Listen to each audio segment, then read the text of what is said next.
of the Sugar City Morning Show. Today is a brand new week. Today is Monday, and today is the Monday 26th of August, and it's exactly 3 minutes after 7. Good morning, buenos días todos. Bienvenidos al Sugar City Morning Show para hoy, lunes 26 de agosto, y son exactamente las 7:03. A propósito, un día muy especial para mí. 26 de agosto, luego de los cumpleaños el viernes, entonces tan de repente, 3 días después muere mi padre, hace 35 años. Falleció, el 26 de agosto 1984. Como nada, ya van 35 años. Siempre me hace mucha falta que siga descansando en paz. De nuevo, buenos días y bienvenidos a esta edición del Sugar City Morning Show para hoy lunes 26 de agosto. Como dije, estamos transmitiendo en vivo desde Nortevisión, Canal 10, aquí en la avenida San Lorenzo, y estamos transmitiendo por cable. Estamos unidos a la red de proveedores de señal de cable que permite que nuestra señal se vea por todo el país.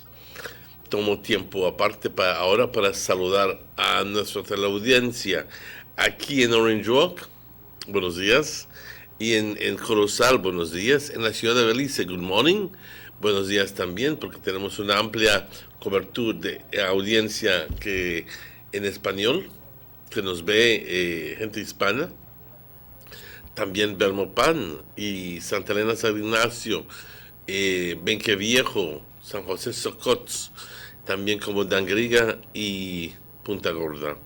Al momento tenemos problemita con nuestra transmisión por aire, pero los técnicos están luchando para ver si es que la señal se acaba de ir hace 15 segundos, 20 segundos, pero está puesto para regresar cualquier momento. Ahora, un ajuste u otro que es necesario, porque cuando hay mucha humedad en el sistema, y a veces te preguntas, bueno, ¿y de dónde nace la humedad? Porque no llovió, pero siempre aún, ya estamos entrando de vuelta, siempre aún entra la humedad en los switches, y entonces eso causa grave problema. Pero lo están reparando, y entre muy poco estamos de vuelta con ustedes en Canal 10. Bueno, ya estamos entrando casi. También estamos transmitiendo en vivo por internet. Simplemente tienes que entrar a la página Facebook y ahí vernos a tu antojo. Estamos en vivo y estamos, como dicen, streaming live. Y esto es para las personas que lo quieran ver más luego. Good morning, buenos días. Gracias por el privilegio de entrar hasta lo más íntimo de sus hogares. Se lo agradecemos muchísimo. Hoy, como dije, es 26 de agosto. Si a propósito, si estás cumpliendo años, claro que sí, muchas felicidades. Te deseo todo. Vamos a make it fast, leave it. Y ver, bueno, ¿quién está cumpliendo años hoy? ¿Quién más sino nuestro 13º senador, el señor Osmani Salas, cumple años hoy, 26 de agosto. Osmani, que la pases muy bien, de maravilla. Mis deseos personales. Y como siempre, compañeros, empezamos el show con una oración. Te invito a que te unas conmigo a darle las gracias por todas las bendiciones que nuestro Creador nos da. No me vas a encontrar en las iglesias brincando y aplaudiendo y cantando y gritando aleluya. No te digo que eso es malo tampoco. Nada más que mi carácter no se presta para eso. Todos somos diferentes y tienes que respetar eso. Pero lo que sí soy es bastante espiritual y no tengo ningún problema con decirte de que yo acepto mi Dios. Yo creo en mi Dios.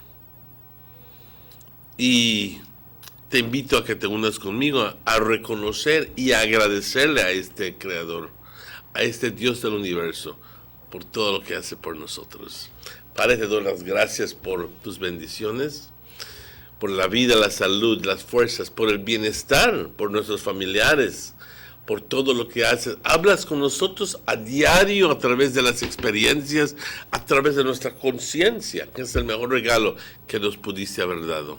Nos diste esa capacidad de poder discernir, pero también de elegir entre uno y el otro. Permítenos hoy, Padre, tener suficiente sabiduría, sano juicio, para poder tomar el camino correcto. No obstante el hecho de que el otro camino es más amplio, es más acogedor, es más fácil. Permítanos hoy, Padre, con tu fortaleza, poder seguir en el camino correcto. No obstante, te pido como siempre para los enfermos, como siempre para la gente dolida luego de la muerte de un ser querido. Te pido por aquellas personas que están emocionalmente dañados, espiritualmente buscando una respuesta, pero no la encuentran. Pido también por los viejitos desamparados, abandonados por sus propios familiares y otras personas que necesitan de un familiar. También te pido, Padre, por todos nosotros que tenemos un problema u otro, con enfermedad o lo que sea, que podamos vencer estas enfermedades y que podamos nosotros ser un ejemplo para los demás y decir, mira, por fe es que me curé y por fe te estoy invitando, con fe te invito a ti a que lo hagas, a que creas de igual forma. Padre, te bendecimos, te glorificamos siempre. Amén. Good morning. If you've just joined us, it's exactly 10 minutes after 7 o'clock. Si nos acabas de sintonizar las 7:10, bienvenidos al Sugar City Morning Show. Perdón. Estoy particularmente alegre hoy porque en esta bolsita que tengo aquí al lado me mandaron coconut tarts. Gracias. Delvi y su amable madrecita. Thank you very, very much. I'm going to say on behalf of Checky and I, thank you very much for the wonderful gifts that you have sent to us of coconut crusts and coconut tarts, I'm sorry. And I already ate one and it is absolutely delish. So thank you very much. Se lo agradecemos fuertemente. This is the general weather forecast for today, Monday, the 26th August. The general situation says fair weather prevails.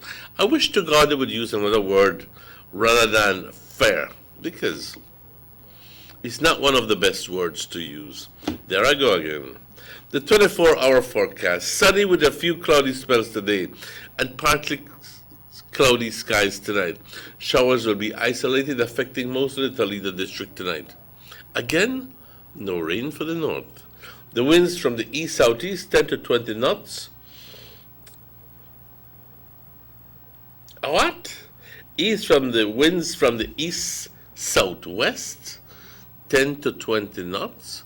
That's particularly strange. I'm hoping that that's an error, because I'm wondering what it is, but I'm looking at it right now. East to southwest. Whenever we have southwest winds, that indicates, in most cases, I'm not a meteorologist. I wish I were, actually, but that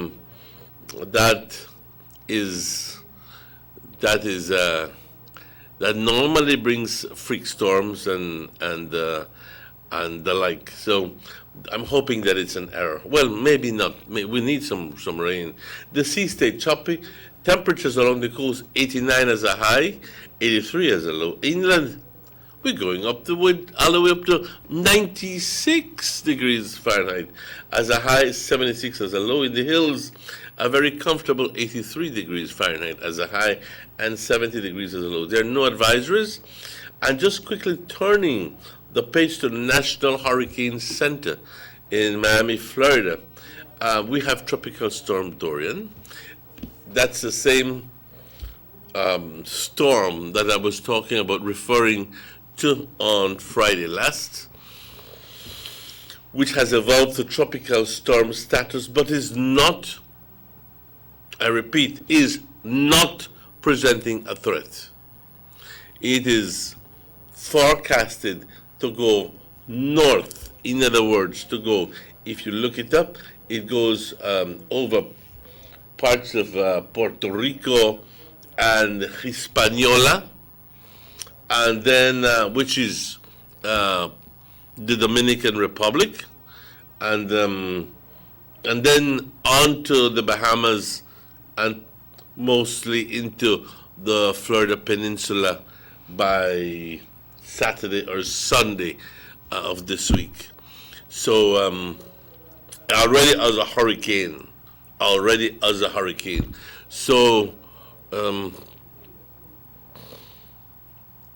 it's unfortunate that it has to be this way, but that's just the way it is. I'm saying that because areas of Puerto Rico that have not recovered after Irma and after those terrible hurricanes some years ago, some areas have not even received electricity back to be able to, and then all of a sudden another hurricane, and some areas in the Dominican Republic as well. So, but then again, this is nature.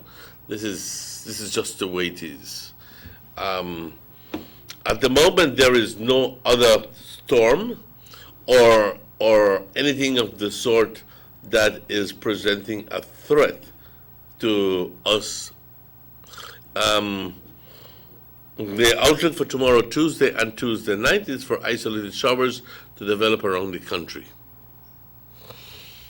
The low tide occurs at 1:25 this afternoon, a high tide at 7:53 tonight, a second low tide tomorrow morning at 12:18, that means 18 minutes after midnight, and the second high tide at 6:47, but that is until tomorrow morning.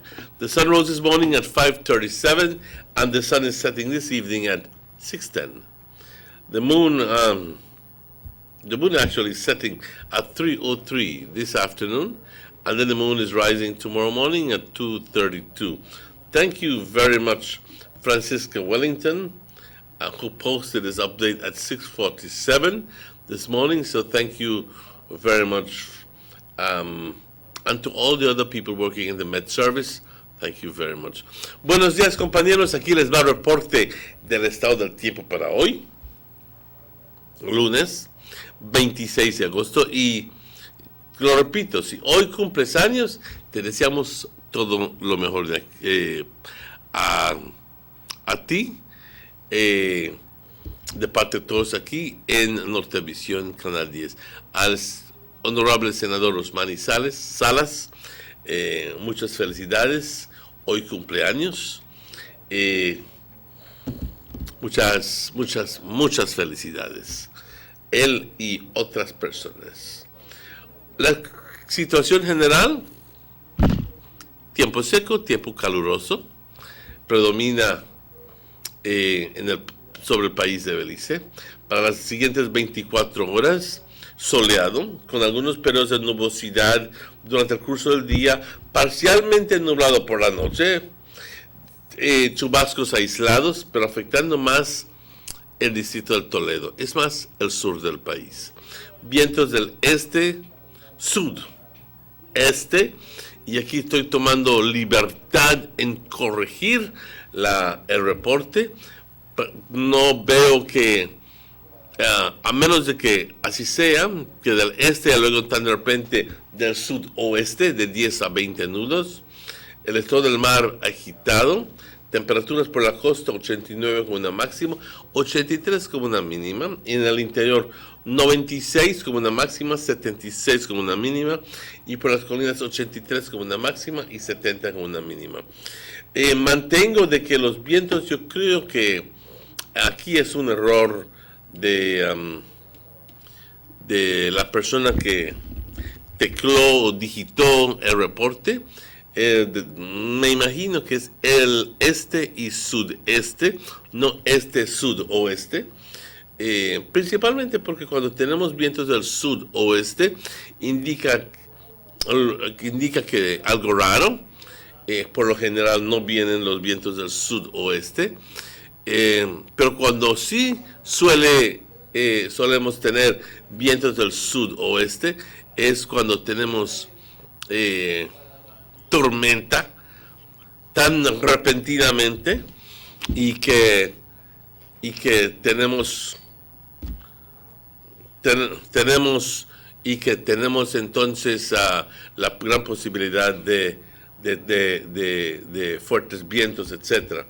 Pero las temperaturas por la costa 89 como una máxima, 83 como una mínima. En el interior 96 como una máxima, 76 como una mínima, y por las colinas 83 como una máxima y 70 como una mínima. No hay ninguna advertencia en lugar. Y también debo decirte que en el Caribe sí existe una tormenta tropical Dorian, pero no presenta ninguna amenaza para nosotros. Está puesto para ir sobre Hispaniola, Puerto Rico, Hispaniola, y luego a las Islas Bahamas, y luego a la península de la Florida. Así que por el momento nada para nosotros. ¿Qué se espera el martes? Chubascos aislados desarrollando por todo el país de Belice. Una marea baja a la 1:25, una alta a las 7:53, otra baja a las 12:18 mañana y otra alta a las 6:47.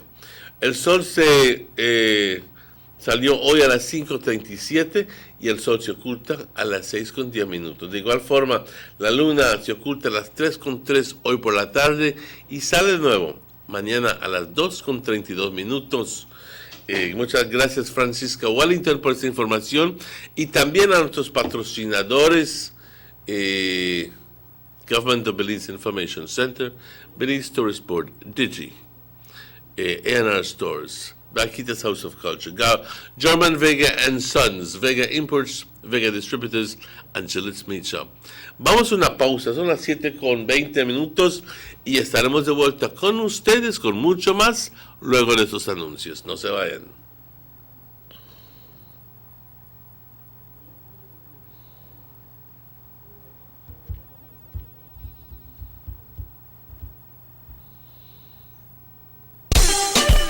DJ customers, imagine you and 5 of your friends partying at the highest level, platinum style, at the biggest weekend in Belize. We're talking about tickets to the Belize September Festival Weekend Street Fest featuring Nessa Preppy and Mato and Wyrush and Friends on September the 9th, featuring the long-awaited Sizzla Kalonji. Thank you, Mama, for the 9 months you carried me through. There's so much going on in the world. Simplicity we used to survive. Vanessa Bling, Jacka. All you gotta do is text PARTY to 3444 and win this mega package, which includes 6 platinum tickets, 1 private booth, 1 bottled drink of your choice, personal waitress, photographer with visits from the artist. Only $1 per text, so the more you text, the more chances to win this mega package. Promo ends on Wednesday, September the 4th, so remember to text PARTY to 3444 and win! Here all day of my life.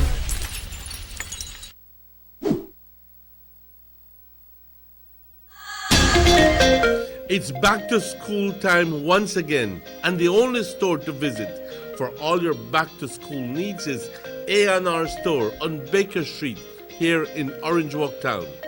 Visit them for the absolute largest assortment of school bags in the country with brands like JanSport, Skechers, Everest, Capsule, and character bags like Mickey and Minnie Mouse, Jojo, Siwa, Unicorn, and so much more. Remember, A&R Store is your one-stop source for all your school supplies like exercise books, folders, sheets, dry eraser boards, foam boards, crayon and coloring books, plus so much more. Plus, they have a wide assortment of housewares including bed sheets, cookware, and garbage containers in all sizes and at the best prices in town.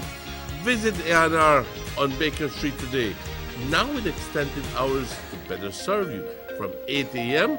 through to 6 p.m. Monday to Saturday. A&R Stores, where prices do make all the difference. Need an escape from your daily schedule? Why not become a tourist in your own country? Discover Western Belize. Transport back in time and be awed by the reminiscences of the Mayan civilization. Be adventurous or spend a day with family and friends enjoying the serenity of the Macau River. Sample a Kaya staple or pick up some fresh produce to make your own delicacy. Come visit us in Western Belize. Belize, where you can discover how to be a Belizean traveler.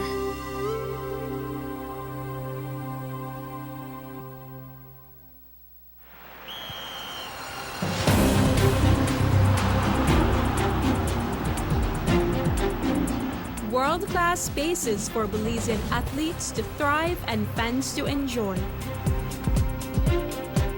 Our new basketball and multipurpose arenas have proven their worth, attracting regional and international sporting events and hosting expos, conferences, and proud graduates. Your government moving Belize forward. On Wednesday, May 8th, Belizeans soundly decided to take the unfounded Guatemalan claim to the International Court of Justice, the ICJ. According to the special agreement, this is what happens next. 1. By June 8, 2019, the government of Belize will submit the 2008 special agreement to the ICJ. Guatemala has already done so since their referendum was held in 2018.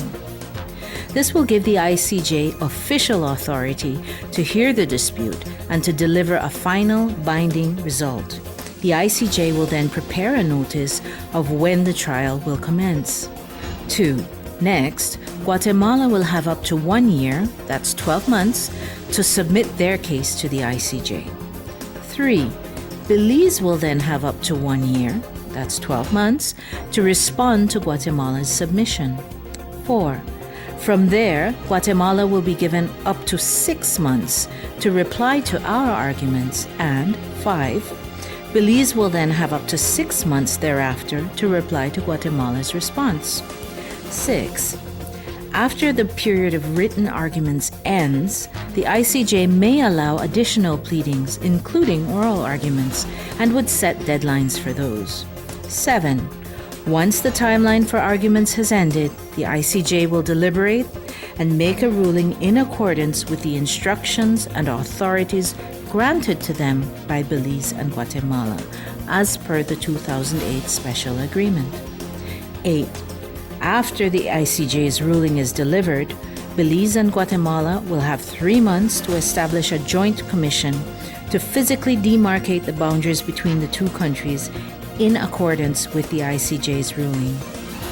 The entire process will take no less than 4 years and can be as many as 6 years. This ICJ process will bring a final end to this long-standing Belize-Guatemala dispute. Belize and Guatemala will be able to put old divisions and antagonisms behind us and ensure that peace, development, and cooperation prevail.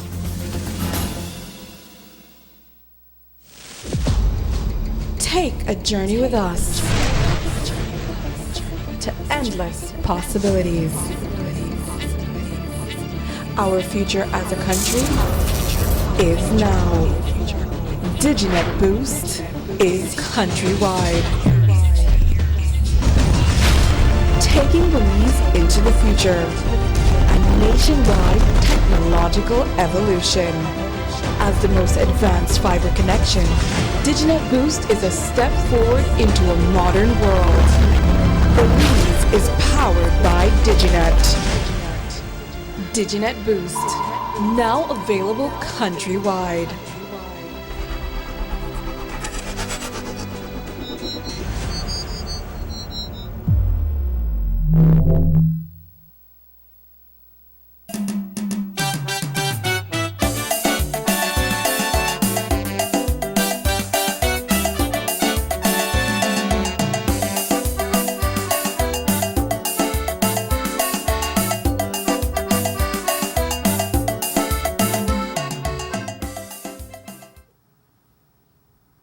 Welcome back to the Sugar City Morning Show. Bienvenidos de vuelta al Sugar City Morning Show. I do understand that we do have a little bit of problem with the on-air and transmission, but that is supposed to be fine-tuned very shortly. Please join me at this moment in saying good morning and welcome to our good friend, Mr. Robert Checky. Pasha.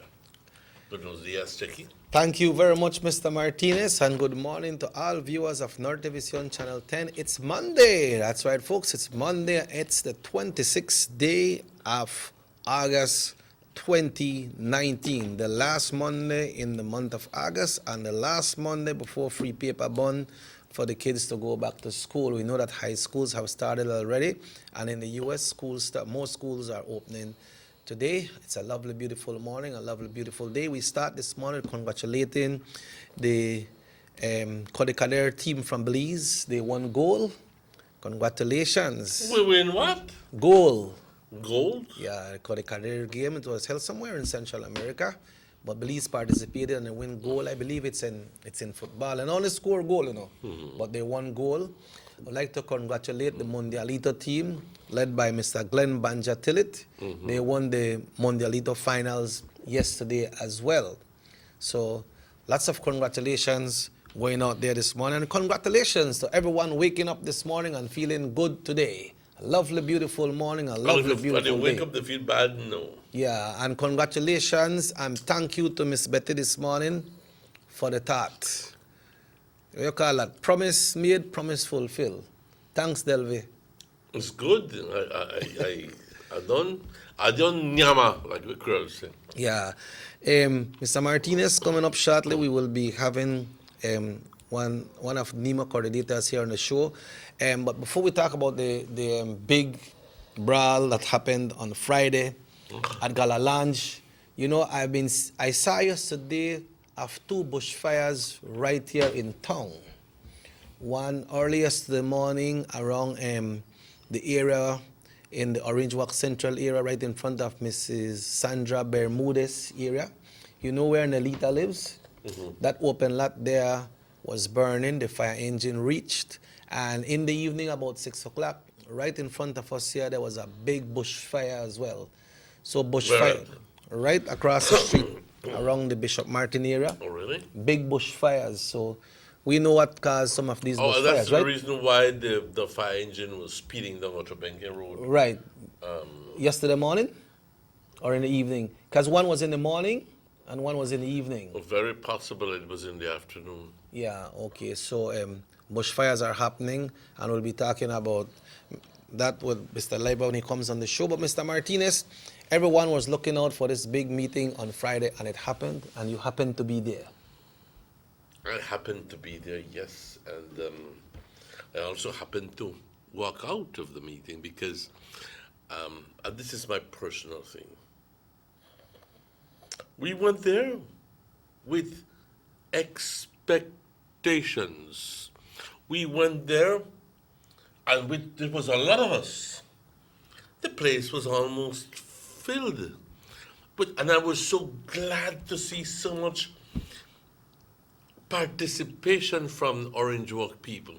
Young men, young women, young couples, older people who were seriously and earnestly concerned about the condition of the river. And then as I said, I will speak only up to when I was there. Obviously, I cannot comment on when after I left. But it began with a report from a doctor and a very scathing remarks, and also very scathing remarks coming from the following presenter, who was presenting information about the water temperature and about the quality of the water, etc., etc., etc., etc. What I gathered after the meeting or during the meeting, but not from the presenter himself, but from somebody who was there, was that the Department of the Environment does not own and does not do its own, and let me correct that.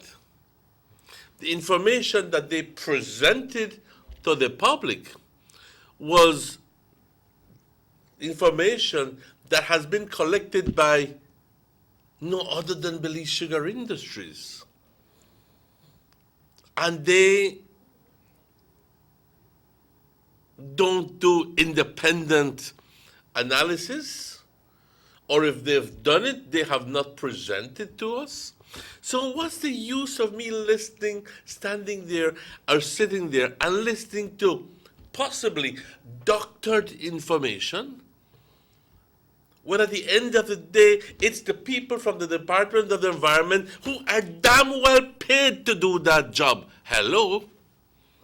So for me, it was treating us like fools and morons, and we're definitely not fools and morons, Department of the Environment. That could have been something that they could have just did a press release or a news release and just presented on the news. They went in and they spoke about the nitrates and the this and the other. Most of the people there don't care shit about that information or don't even know what that information is. We went there to try to find out what is wrong with the river. Don't give us the whole lengthy report about everything that is done. And then when the person who was doing the water quality and spoke about the temperature at 37 degrees, it was a scathing flyover report. It didn't go like, and we noticed that the temperature was excessively high at 37 degrees. Nothing like that. Let's take that call. Hello, good morning, Sugar City Morning Show. Morning. Good Morning, sir. Yes. I'm calling from Caledonia. Yes. Caledonia. Morning, sir. Muy buenos días. I am concerned of the river. Yes, sir. Yes, I'm 70. I will be 70 years old this week. From the time we have the sugar factory in Libertad, every time the company wash the sugar mill, the water in Caledonia gets infected. Is that something that happened one time? That's every year that happens. No estamos durmiendo. Es la compañía que está contaminando esta agua. Desde los 70s. Fíjate, de 70 años y toda esa cosa sucedió. Ahora se fue la compañía a Toaril. Ahora allá está afectando. Por rato sigue a Caledonia porque muchas veces agua va sobre arriba. So what's the condition of the river right now in Caledonia? En Siri, se lo dijimos a los medioambientalistas y estaba Oshana allí. Se hicieron el tonto que no, que creen que nosotros todos lo estamos chupando el dedo. Aquí están protegiendo a la compañía. Mira, la compañía nos está matando el pescado, nos da mal pago. ¿Cómo vamos a sobrevivir? ¿A dónde está nuestro gobierno? ¿A dónde está esta gente que protege ahorita con la sequía? ¿Cómo vamos a sobrevivir? Yo me alegro de tu programa, Mr. Martínez. Me alegro porque tú tienes las cosas como es. Tú no te estás chupando el dedo como otras personas. Con la misma gente del gobierno. Esta cosa no puede seguir así, man. ¿Qué es la condición ahorita del río en Caledonia? ¿Qué es la condición del río ahorita en Caledonia? Ahorita la cosa está bien porque no ha bajado tanto el agua. Pero esa cosa que te estoy diciendo sucede, no sucede a vez en cuando, pero ahorita el agua está subiendo para allá. Como te digo, en el tiempo cuando teníamos la fábrica en Toajil, en Libertad, Caledonia era afectado, los pescados se morían. Mira, la compañía nos arruina a donde pesca la gente, trae todo el pedazo de mangle ahí. ¿Y qué es lo que pasa? La gente, ahorita, nosotros sobrevivíamos con el pescado cuando acababa la zafra. Ahorita, con este pago que tuvimos, ¿cómo crees que el cortador de caña va a sobrevivir con 50, 70 dólares a la semana si al caso le dan un poquito de trabajo? Ajá, ahora, ¿qué va a decir los de allá arriba? Todos los de la ciudad de Belice con toda su gente allá, ellos tienen poverty alleviation, tienen el feeding program, tienen todas cosas. Y el norte, ¿qué está pasando con nosotros? Acá viene la sequía. No podemos sembrar porque seamos perezosos, no voy a decir otra palabra, perezosos. Pero no se puede porque no hay lluvia. Ahora, ¿qué es lo que va a hacer el gobierno para mitigar este problema de la sequía, para ayudar al que está sufriendo? Las personas humildes. Yo creo que usted, Mr. Martínez, está haciendo un buen trabajo. Dígalo a través de verdad que los oigan, ¿me entiendes? Muchas gracias. Muchas gracias, señor. Yo estoy bastante desanimado, decepcionado con el resultado. Fue una comedia después de un rato, porque, como te digo, en realidad nos están diciendo de que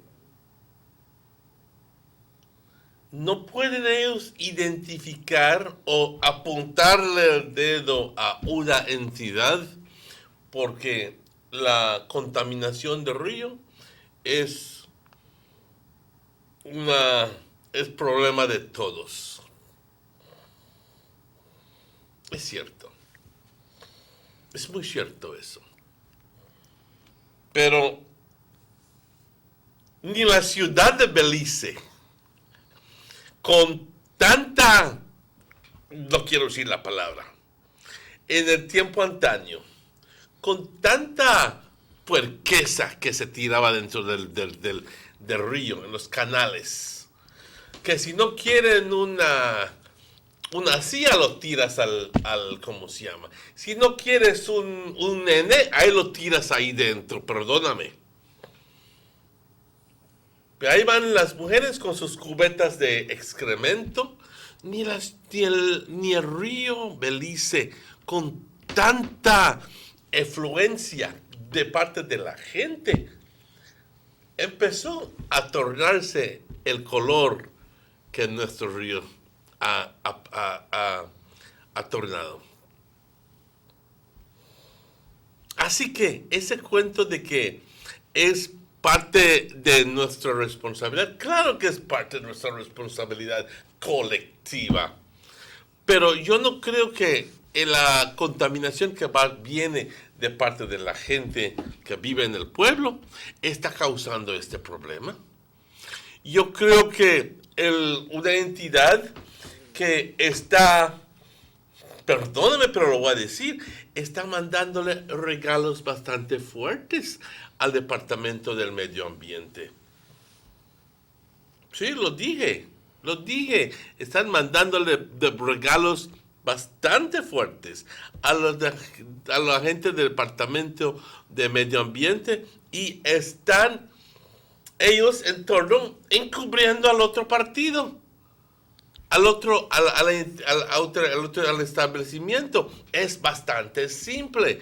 Money walks and BS.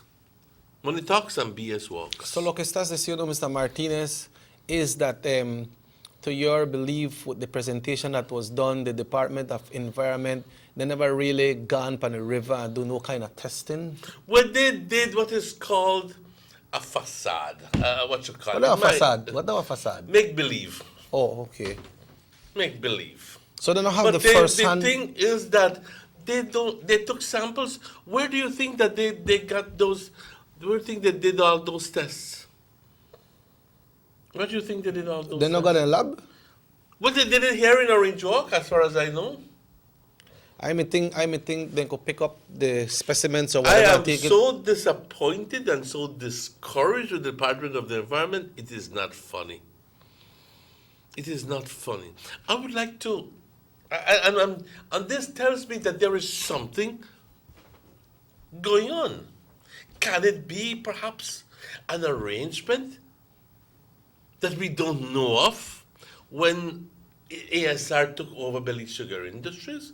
Can it be that perhaps government accepted that the new owners were not to be sanctioned or something if they cause any problems to the environment?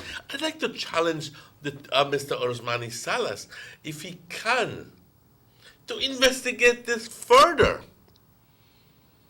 To investigate if perhaps there were any arrangements, secret or whatever, and find out if the Belize Sugar Industries ASR has been relieved of any duty of reporting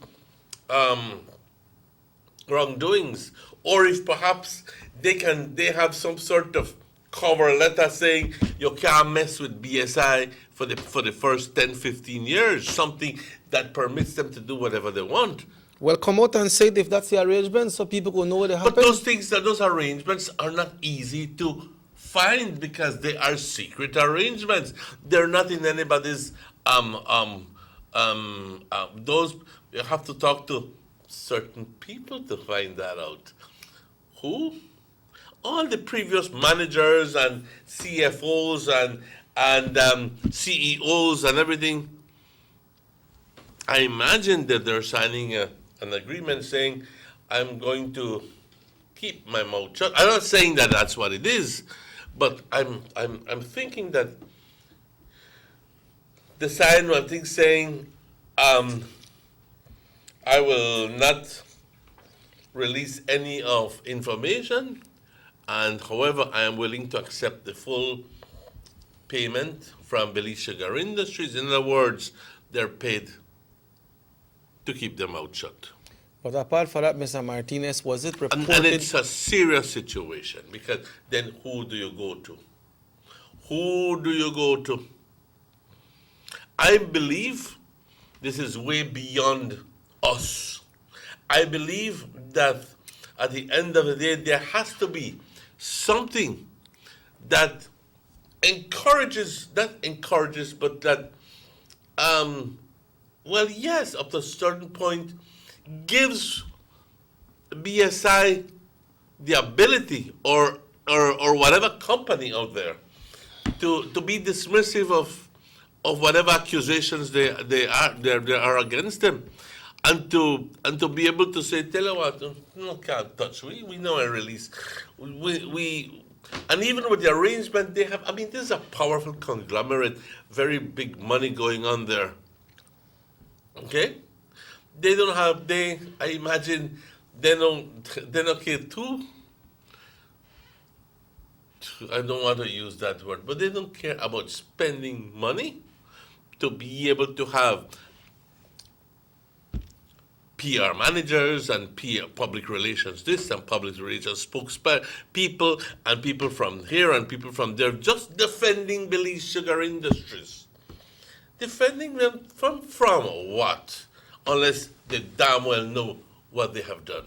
But was it said in any way, apart from the report that they have presented that night? Nothing in the presentation pointed fingers at Belize Sugar Industries. But they were not, nothing. They were not pointing fingers at no one, right? But did they mention anything about a solution? Or how in the world will you find a solution if you don't even know what is the problem or who is the problem? So when you come to a forum to do something like that, the way they listen to you, then it's a waste of time. But that's why I walked out. It's a waste of time. And I'd like to salute those people who stood up and gave comments. I was not there, but I got the full bill and receipt. Wiwi, Dudu, Gabino, Lourdes, Osmani, and a number of other people. Hey, but at the end of the day, this was an eye-opener for us to understand that something bigger than us is happening. Algo mucho más grande que todos nosotros está sucediendo yo. Y se llama encubrimiento. Encubrimiento porque algo está sucediendo. Y yo te quiero decir algo. Eso me enfurece, pero también me anima a darles aún más seguimiento a este problema, hasta escudriñar, hasta que lleguemos hasta al verdadero causa, a la verdadera causa de esta contaminación. Entre ayer y hoy, el río tornó a color chocolate. Yeah, meantime they're getting things together, the river is still contaminated and the fishes keep on dying. Massive fish kills in Tower Hill area. Massive.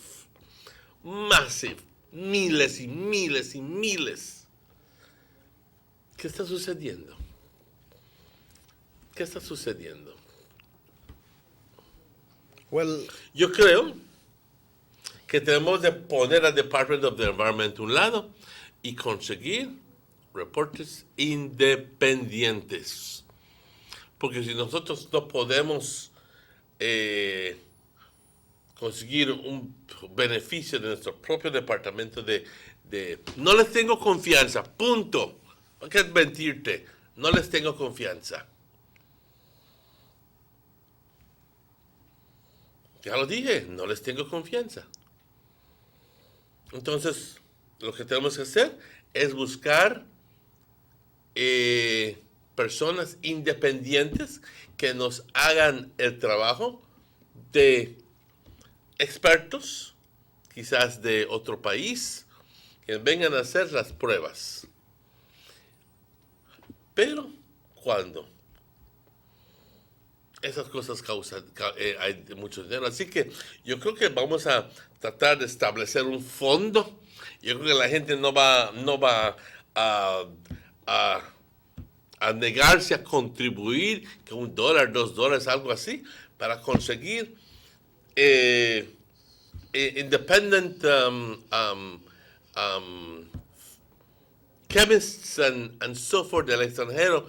No estoy hablando por adelantado, obviamente, pero no podemos confiar en el Departamento de Medio Ambiente. Eso ya está claro. Eso ya we've passed the hurdle. That is very clear to us, that we can't trust them. We can't. Because they'll be honest with you, not even they know what's going on. All I know is that they're receiving. You can fill in the empty spaces. It's now 9 minutes away from 8 o'clock. This merits much more discussion, but we need to take a break. And when we come back, we will be speaking to one of the coordinators of NEMO for the Orange Walk District. Good to have him here. We'll take that break. 6 cylinders to pure potential and better performance. It looks like it vibrates. You think it could be the horsepower? With a quart of oil and the calibration of the injectors, it will start to get the watchers again on the street. We take a motor to its optimal level. We speak machine, rush runs, making the world function. Authorized agent, German Vega & Sons. Telephone number 322-3625. Email germanvega@btl.net. Someone come? Yes, someone coming. Let's go. Sa. Fastest question of the day. What you the letter here? Who sent me the letter? That sign right there. You can't read? Well, make I tell you something. In this here community, everybody dump here, so me just dump my garbage right here. So if somebody jump off a bridge, you that do it too? No, man. No. You never know that littering is an environmental crime and Department of the Environment can charge you for that? Why is that a crime? Because you pollute the same environment you live in, dirtying the same land and water you use. You don't even know that you dumping garbage can make you and your family sick by attracting disease-carrying pests, and the Department of the Environment just to try help we take care of the we environment? So all of that? Well, know that to put it that way.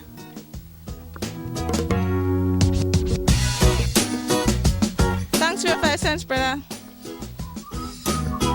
That's that. 5 cents question of the day. This message is brought to you by the Department of the Environment.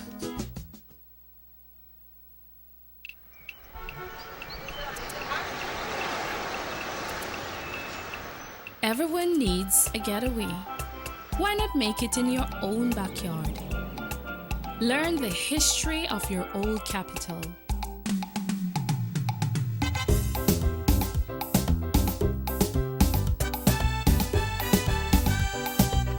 Or venture out on a road trip to experience the village life and be captivated by nature's wildlife, culture, and food.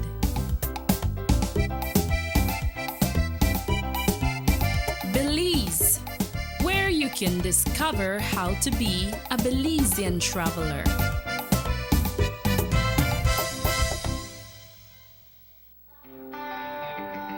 Everybody wants a clean and healthy family. That's why they purchase the best food products and the cleansing materials.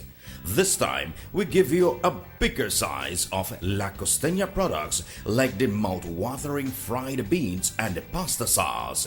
And surely for your clean laundry, we have the breathtaking aroma of Ensueño Max Suavitel. Even your visitors will ask what you clean your floors and restrooms with. And you can boast it is the variety of Pinol products and Sultan muriatic acid now in 900 milliliters. And much more for the best prices only at German Vega and Sons Imports. We serve you at number 5 San Antonio Road, Orange Walk Town. You can even call us at 322-3625 or 322-2672. Or you can even send us a fax at 322-2571 or email us at germanvega@btl.net. German Vega and Sons Limited, because we care for you. Motor 5.0, 4 válvulas por cilindro. Todos quisiéramos una. Como que no agarra, ¿no? Siento como que se le pega el... ¿Balancín? Vamos a darte el aceite que te mereces. Vas a correr como rayo, preciosa. Los que oímos más allá de las revoluciones, hablamos máquina. Roche-France, poniendo el mundo a funcionar. Agente autorizado German Vega y Sons. Teléfono 322-3625. Roche-France.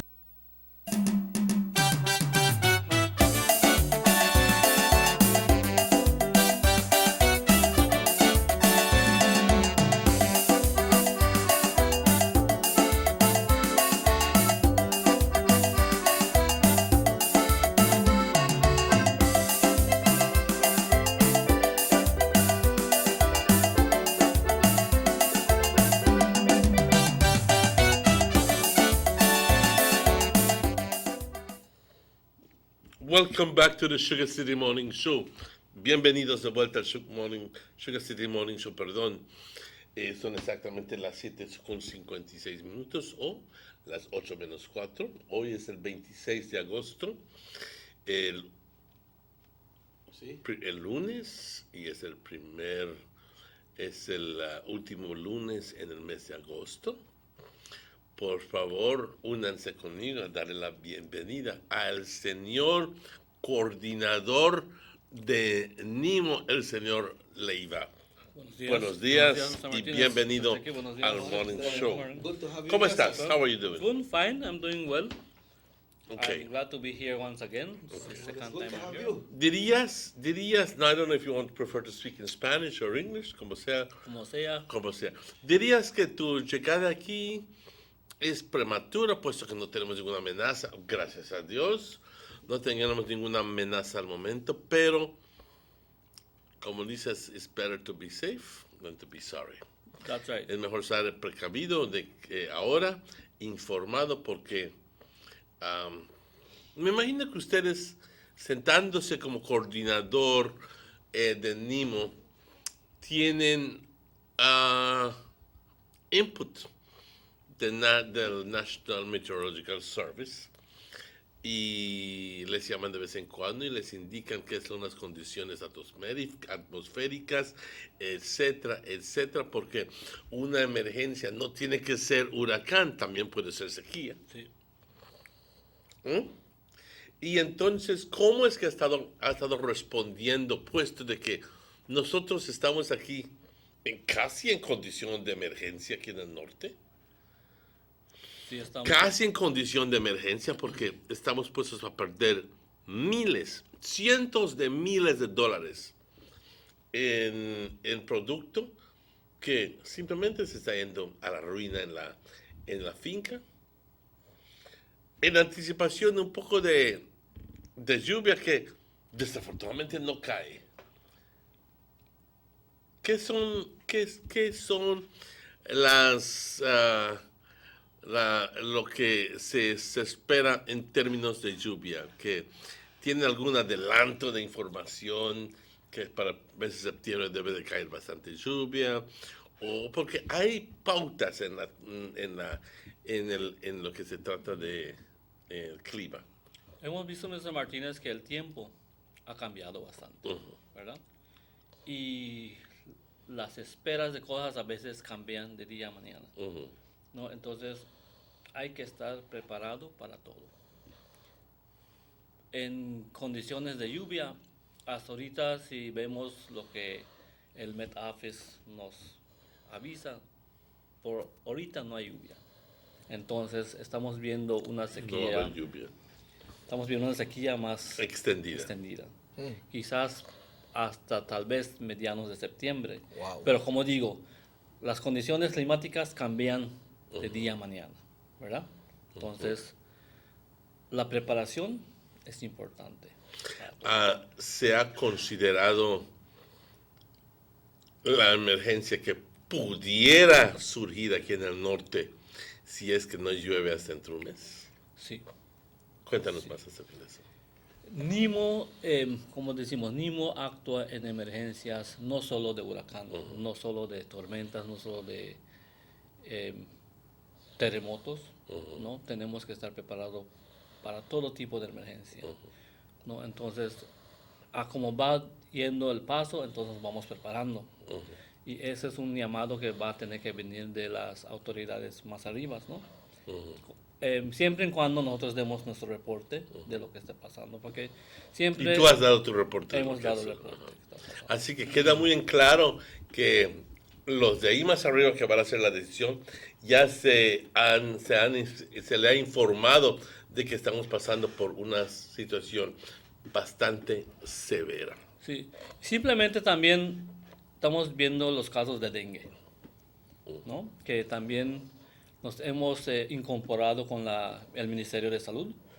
Hemos andado con ellos visitando las aldeas y también avisándolos que se tengan que estar listos para cualquier emergencia en el caso de que el dengue sea más severo, ¿no? Entonces, no solo actuamos, como dije, en tiempo de huracán.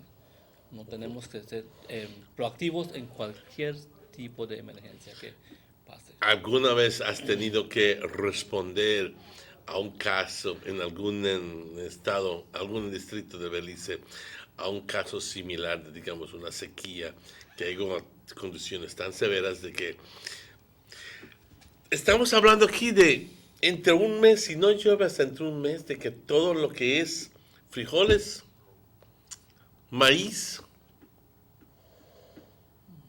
no va a haber cosecha. Caña no va a crecer.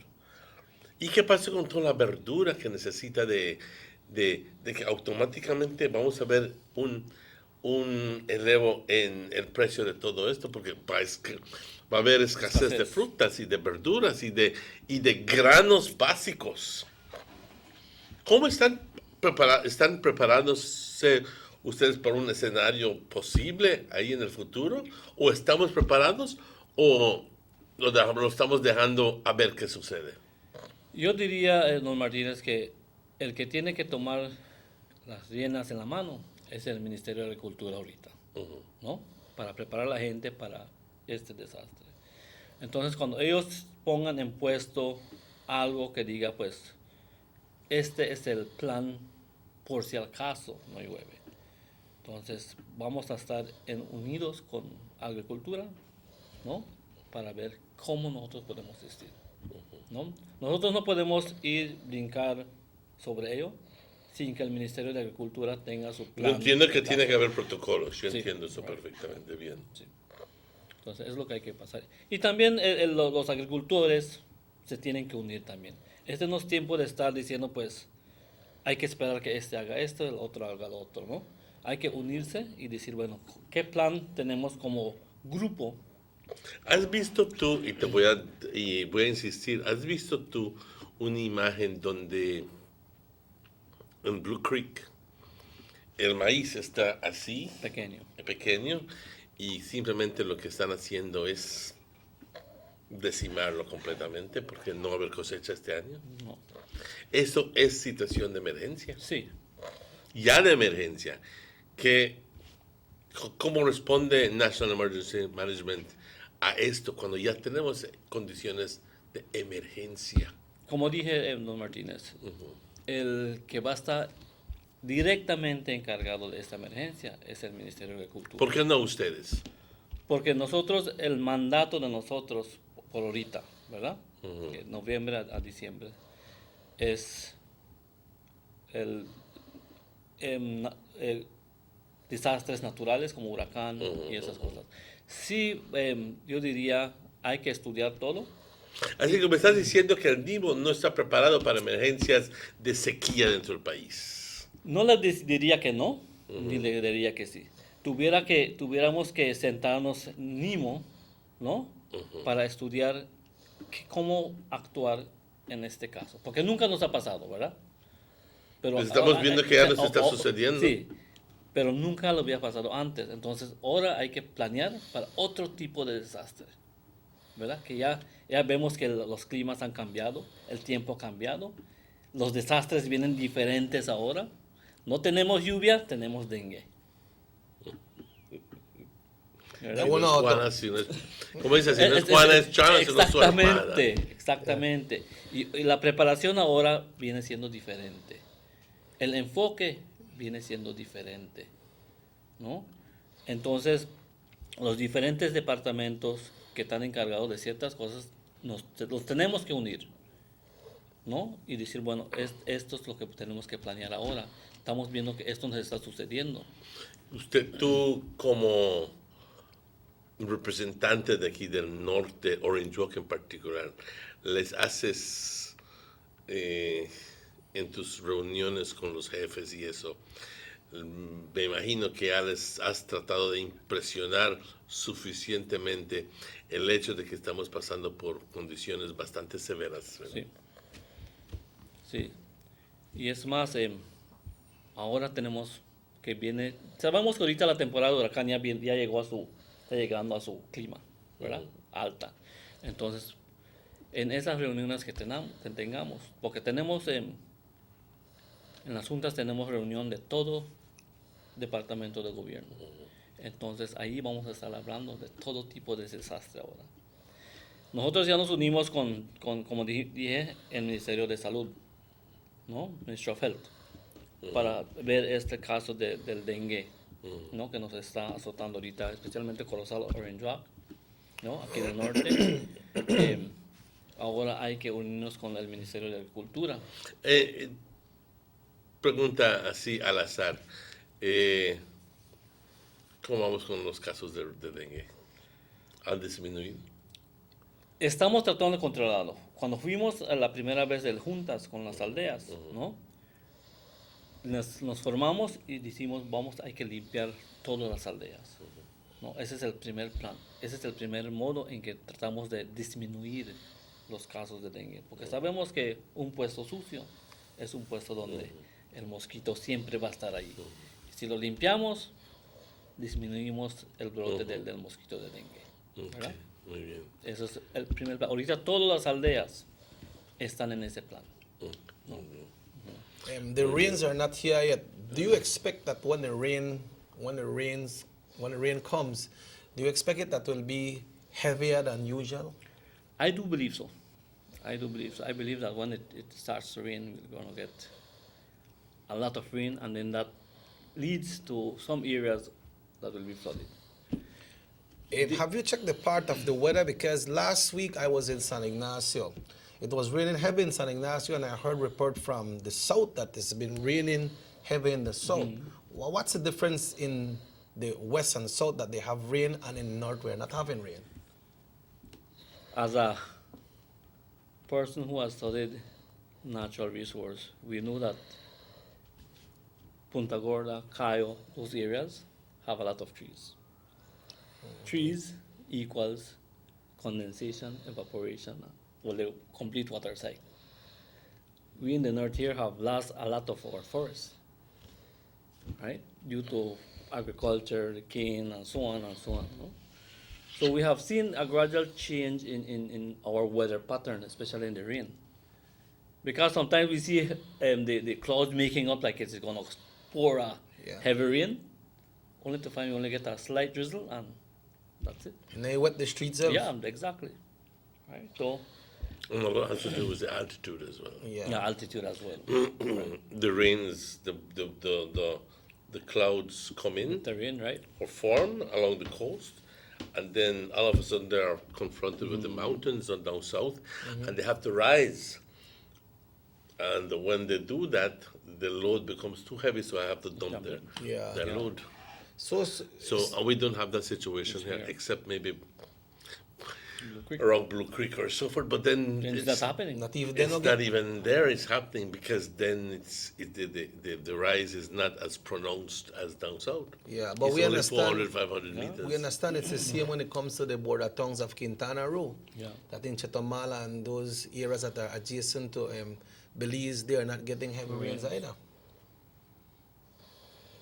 And this is the regional problem that we're talking about, so much so that it has become an emergency. So I would like to request NEMO to consider having to deal with emergency drought situations here in the north. And I know it's not the situation that we want to see or encourage. Hello, definitely not. But it's one that is very possible, even probable, in the very near future. I know some people have lost on their crops hundreds of thousands of dollars. The question is, what kind of help is forthcoming from government to these people? And I do not know that NEMO would be overwhelmed easily with all of these requests from people saying, a mí también se me secó todo mi maíz y mi frijol y todo eso, y luego entonces, ¿qué me vas a dar? ¿Me entiendes? So sometimes the best thing is not even to get in there. But the situation is real. Yeah. So you have to address it in some form or manner. But then again, I agree with him. It's for those people at the top to address that. To address that, you know. But we are already at emergency levels here in the north. All right. Because crops are they're not growing because of the drought. The cane is not growing. The corn is not growing either. And unless you have irrigation facilities, then you're gone clear. Right. So, what do we do? Yeah. But we need to take a break. Yeah, we need to take a break. It's 12 minutes after 8 o'clock. We'll be right back. And then we're going to be discussing the emergency side that that NEMO has traditionally been held responsible for. Let's take that break.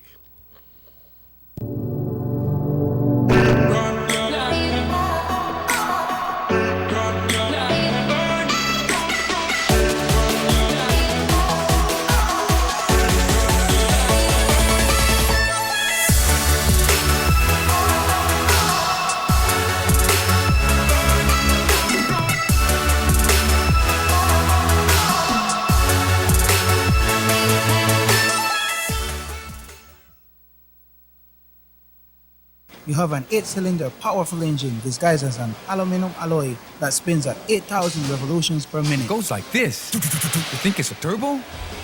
No, with a cleaning of injectors and a change of oil, you will run more efficient, my friend. For those who understand the engine like it talks to you, we speak machine. Rush France, making the world function. Authorized agent, German Vega and Sons. Telephone number 322-3625. Email germanvega@btl.net. The Philip Goldson Highway between Belize City and the Philip Goldson International Airport is getting a major facelift to the tune of $31.5 million. Section B of the highway upgrading project between Haulover Bridge and the Buttonwood Bay Boulevard roundabout is underway at an investment of $21 million. Works consist of the full rehabilitation of the road to paved standard, which includes the widening of the road to 4 lanes, lined sidewalks and drains, wide shoulders, median, and parking, plus a bus lane at designated sections of the road. LED road lighting will be installed along with road safety features such as signs, reflectors, and road markings. The project will also facilitate in the improvement of underground infrastructure for the public utility companies. The Government of Belize, moving Belize forward. The San Ignacio-Santa Elena Bypass Project is now complete. The transformation began in 2012, and now residents of the Twin Towns and visitors alike are enjoying the end result. Works include the full pavement of Lamalus Boulevard, along with 2 miles of sidewalks and drainage, LED lighting, and a roundabout at the entrance of Santa Elena. The Twin Towns now boast the longest and widest bridge in Belize, immune to flooding from the occasional rise in water levels of the McCall River. A bypass road was also built linking the new bridge to Joseph Andrews Drive, which was rehabilitated, as well as 1 mile of pavement, a median, and 2 miles of sidewalks and drainage. This was all done to the tune of $34.8 million. But that's not all. The project was extended due to savings from the successful execution and implementation of the initial scope of works. Now over 2 miles of additional roadworks will commence, including George Price Avenue, Liberty Avenue, and the George Price Highway between Three Flags and Hawksworth Bridge. The Government of Belize, moving Belize forward. There's no need to go across the border to enjoy sun, sand, and crystal blue waters. Belize's northern islands and reef are just a boat ride away. Go slow and immerse yourself into the Caribbean Sea or enjoy some fresh coconut water. Or pick up the pace on an island where locals can enjoy sandy beaches by day and feast on your fresh catch by night. Discover the Mesoamerican Barrier Reef and submerge yourself into another world where you can experience a traffic jam you will want to return. You can also make new friends along the way.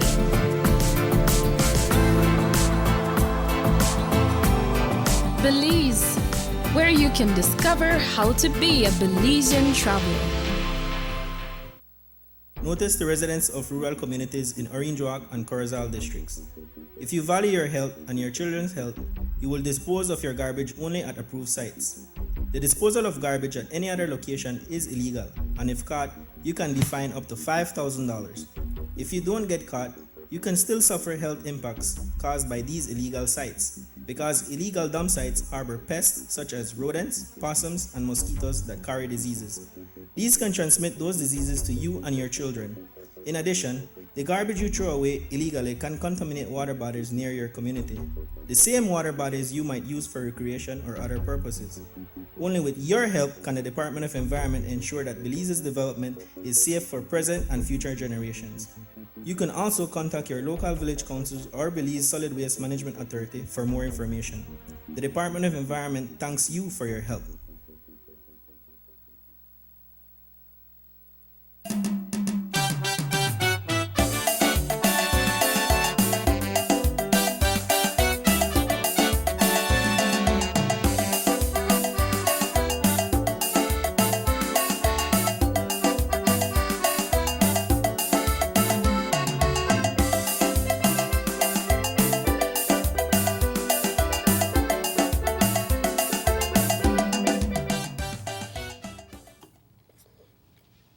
Welcome back to the Sugar City Morning Show. Bienvenidos de vuelta al Sugar City Morning Show.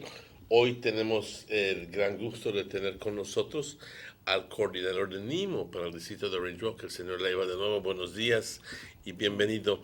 Hablemos lo que tradicionalmente NIMO está encargado de responder a emergencias durante huracanes, etcétera, etcétera, etcétera.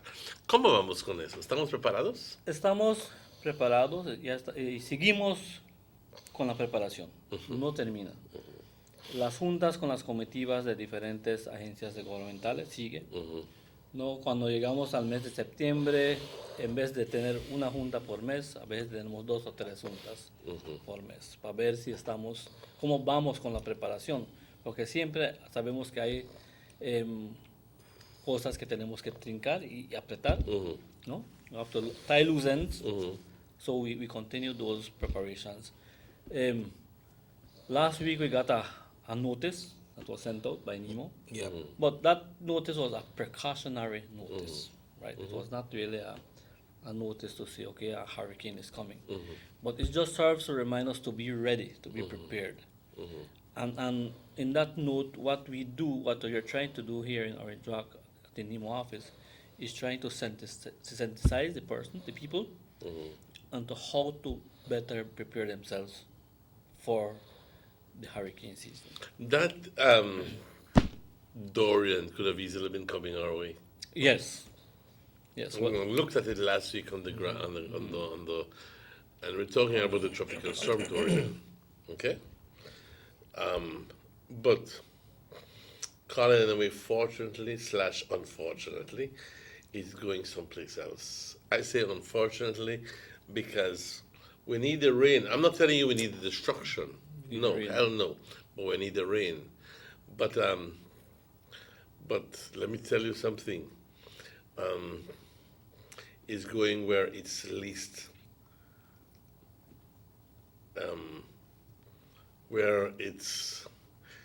least wanted, because Puerto Rico has not even recovered completely from the wrath of Irma and Hispaniola. Dominican Republic and Haiti worse, because they are in the mountainous regions, and when you have landslides and blah blah blah blah blah. I mean, what normally would be $100,000 worth of losses in one small country, all of a sudden exacerbates to $10 million worth of, or $100 million in those countries, because of the mountains and the risks and the threats associated with those mountains. So it's going that way, but we don't have any other tropical wave or anything that is coming our way. So, hey, we just have to stick and bear it. But you're right. Hurricane peaks September 11th. Right. So, mind you, traditionally, this is for the entire Caribbean, but traditionally for us here in Belize, it's the beginning of the hurricane season per se, because although we've had hurricanes in August, but they're not quite as often as the ones in September, October. September and October are the ones that we have to watch, very simply, and even the ones in November. So my father has always, also aided by the Met Service, that whenever they forecast rain, and it's not my forecast, it's their forecast. I say that because people go like, Manuel, tú dijiste que va a llover y no llovió. You can't tell them go jump the river. ¿Ah? You can't tell them go jump the river. Pero el punto que les quiero decir es, hay un elemento de atraso que es naturaleza. Él hace las cosas cuando él le da la bendita gana, no cuando queremos nosotros. Así que siempre hay un atraso, así que por lo general, si llamaste lluvia para la tarde, espéralo para la noche, porque va a suceder. Así que si es que va a venir huracanes, va a venir cuando menos lo esperas, en octubre, septiembre, octubre, noviembre, porque va a haber un elemento de atraso En todo. En todo. Y hay que estar preparados. Y tenemos que estar preparados. That's a big word, preparados. Prepared. Prepared. Right now, like how we have this drought, we know the New River is damaged. In the villages, we have those water systems, and sometimes they might go low.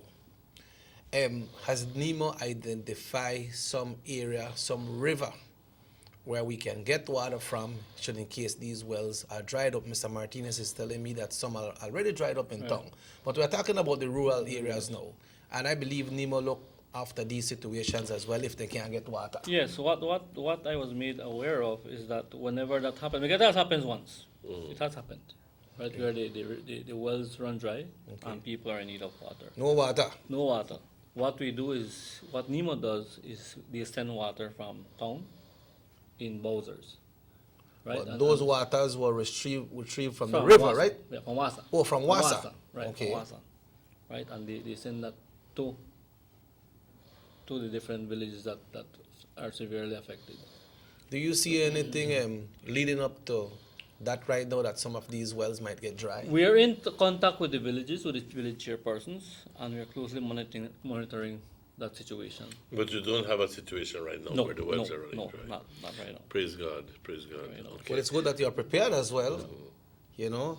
And maybe if that happened, then we have to start to ration, like how Mr. Martinez bid 5 times for the day, maybe you could be 3. You see, At least 4, no boy? I said 3 and he said 3 the same time. 5:33 tonight. You know, I was reading, and this is what sometimes we have to look at the region where we are. I was reading in the Amandala last week, right, about the situation where in somewhere in Mexico, the Mennonites are just wasting water, right, pumping out water for their fields, for their rice, right, and the local people there are now concerned, right, because of the same thing. The drought is coming, the drought is setting in, and these people are just throwing away the water, right, without they are throwing away water. That's areas people don't have water. Right, some people don't have water. But why are they doing that? It's for their fields, their rice. Oh, so they're actually Yes. creating rice paddies, no? Right. Right. Well, to each his own. Yeah.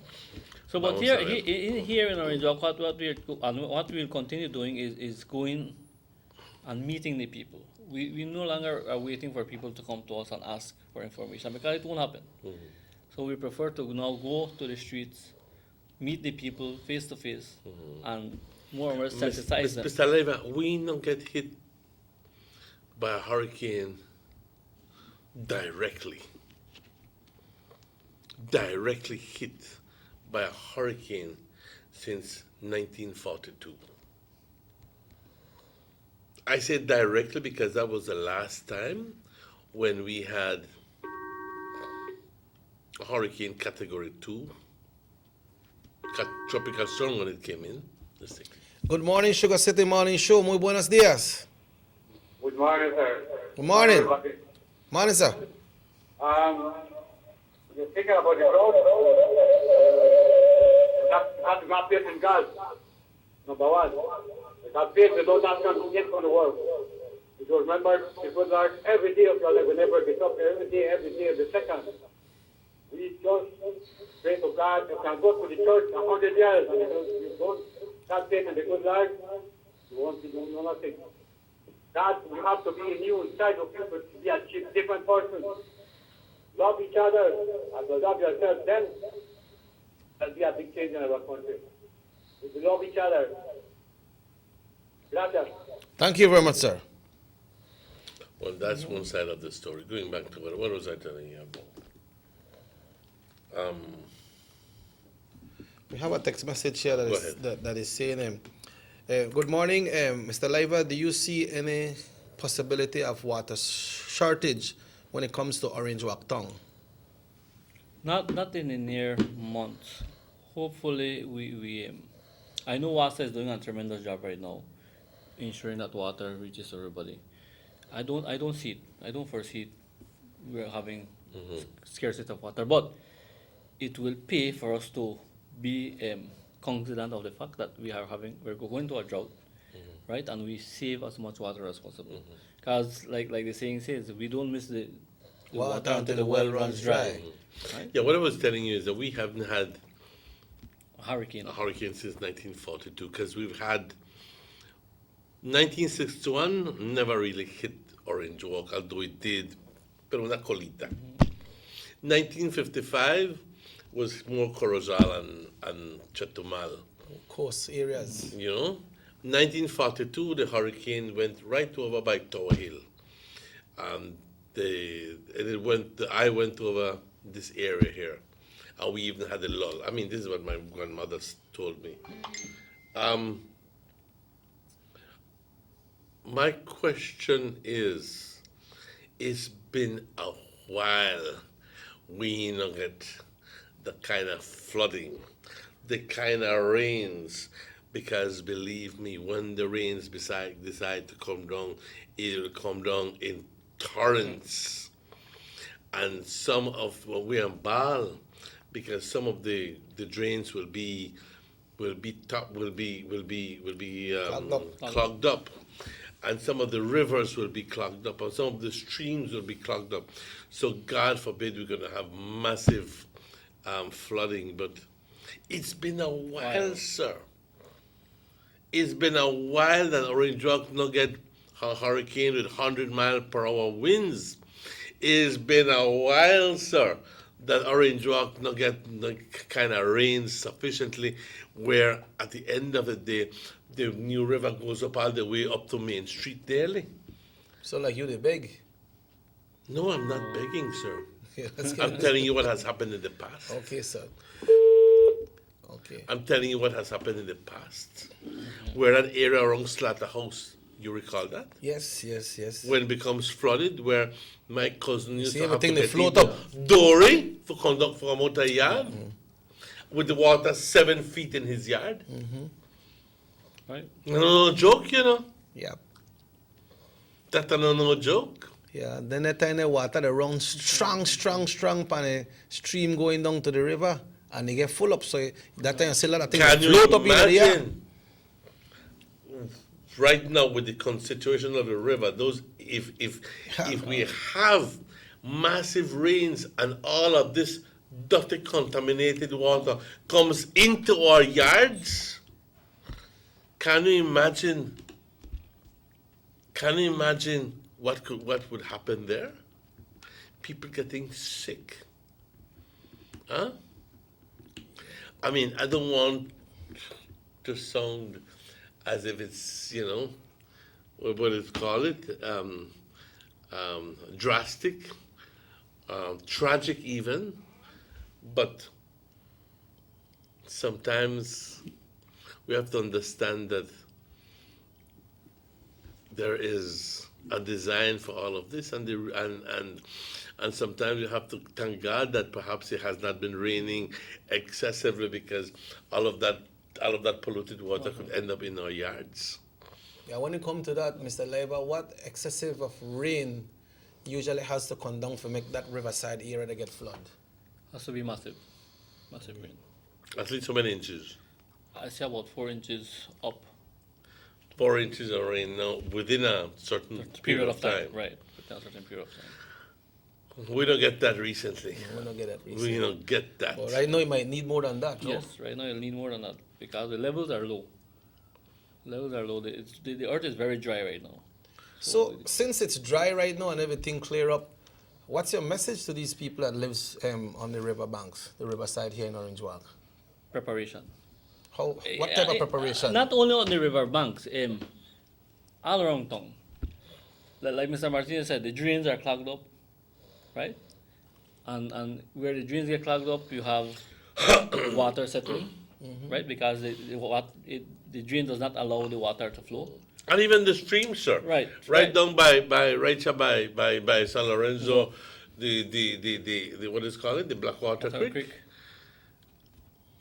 You go there at any given time, it's clogged up completely with, you know what? With garbage, with plastic bottle, with coconut husk, with all kind of thing. You don't believe me? Go and see it. Go and see it. But how do you challenge when it comes to attitude? Pues si no voy a mover esa ya. Because I don't know me put it there. Then I want left it there and come down my ear. So I know I move it. It comes down to civic pride. I believe we have lost that attitude of civic pride. I don't see it happening anymore. And I believe that what is happening is that we are dependent on somebody, anybody, everybody to do it. And then nobody ends up doing it. Yep. Right? Yeah. And that is what is happening. And we have to have a civic-minded attitude. You know what? This is in front of my yard. It will affect me, so I will get up and do it myself. I'd like to congratulate all those people who actually done their D-O-N, their rubber boots and their short pants, and take out the shovel and then pick and actually get into the drains. Right. And clean up their drains. I'd like to single out Mr. Innes, who lives right down, and a number of other people on Hummingbird Street here in Trial Farm. A number of other people who actually get into the drains and clean out their drains in front of their houses. Because even though they don't throw the garbage in there, they have that ultimate responsibility that if they got and they're conscious of the fact that if there's going to be flooding, it's because the drain is clogged up. At the end of the day, who you think suffers? Then are you? Then are you suffer because the drain clog up front of you? Then are you have to middle of the what you call it, come out with your line stick and it joke up the hole, make the water run?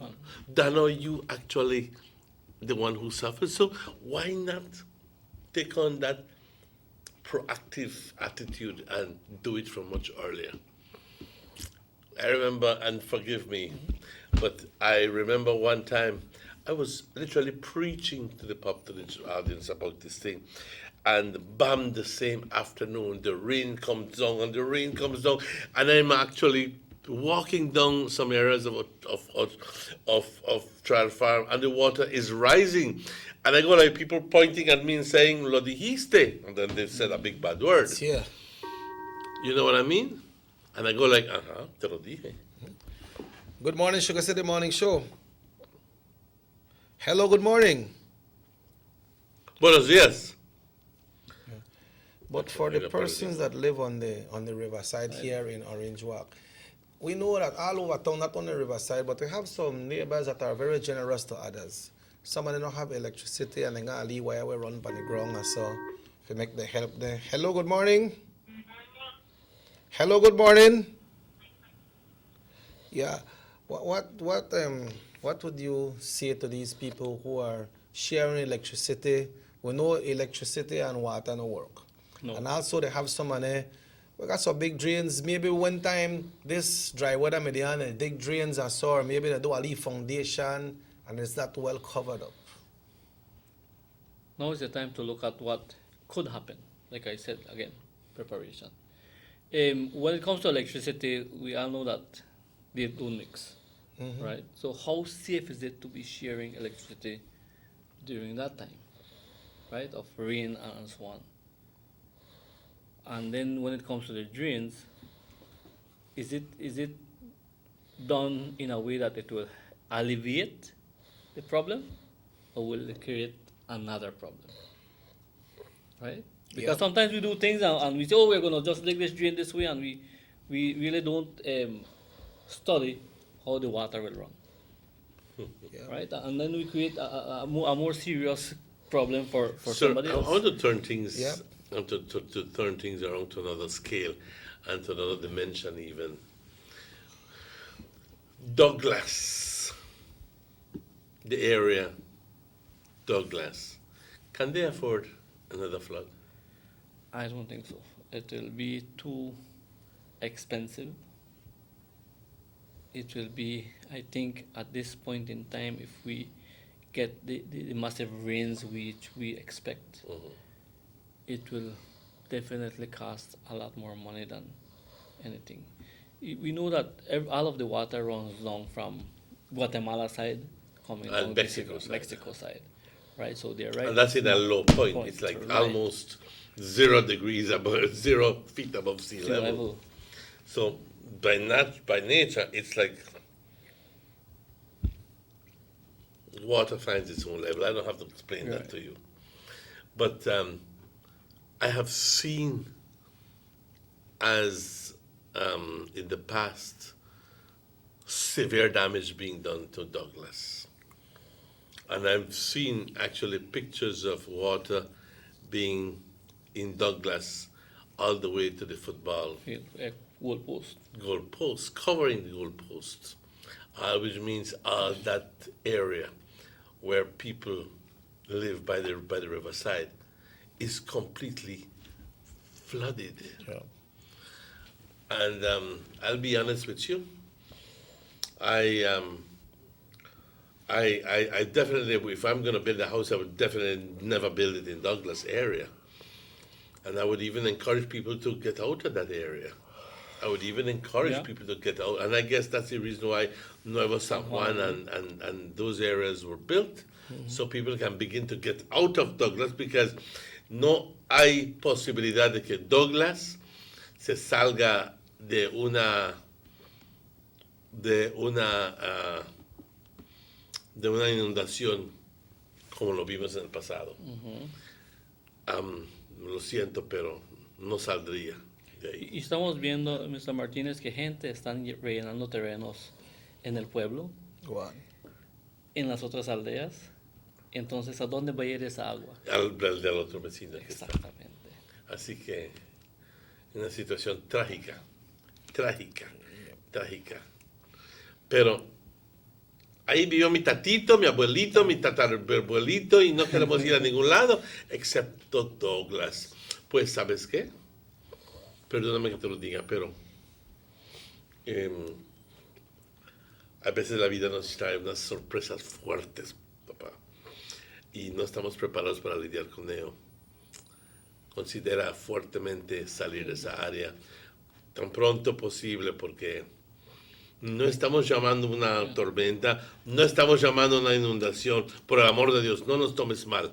Siempre estamos viendo la verdad. ¿Por qué? Porque la última inundación en Douglas fue horrible. Sí, fue bien horrible esa inundación. Y la gente de Douglas sabe lo que viene a caso de lluvia, ¿verdad? Ellos ya esperan lo que pasa, pero como usted dijo, porque ahí vivió mi tatarabuelo, mi tatito, y ¿para qué me voy a mover? ¿Verdad? Y somos así. ¿Tú crees que yo viviría en Los Ángeles, California? Nobody want left the house, pa. Nobody want left the house. ¿Y tú crees que vivirías en Los Ángeles? Que cada día amaneces con la amenaza de tener un terremoto, ¿no? Y que hubiera una sacudita. Yo ya me voy a Belice. Yo me vendría a Belice de vuelta. Pero no, ahí tienen que estar corriendo carreras con los ratones y las cucarachas. Yep.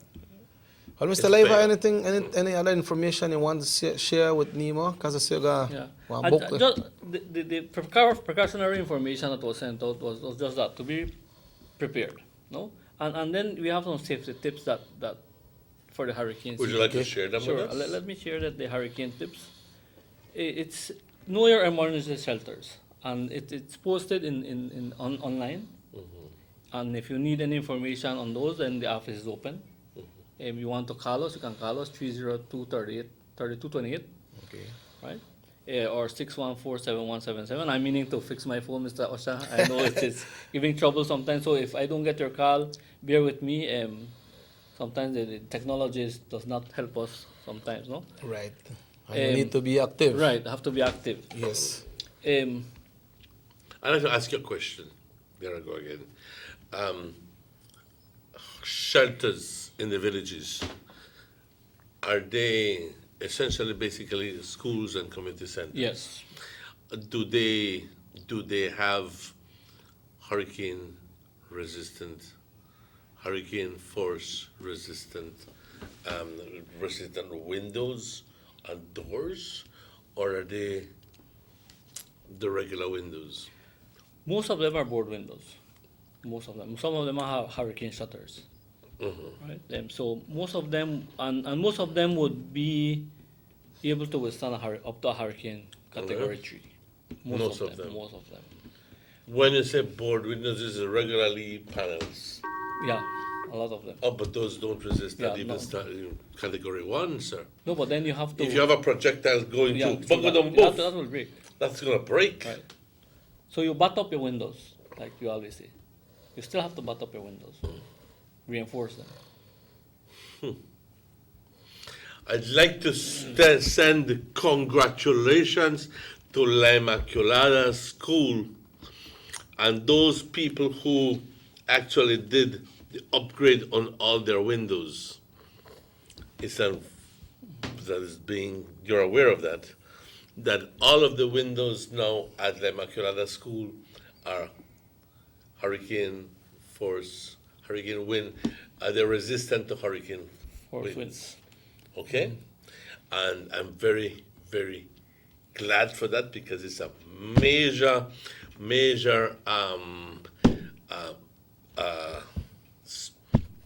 what you call it?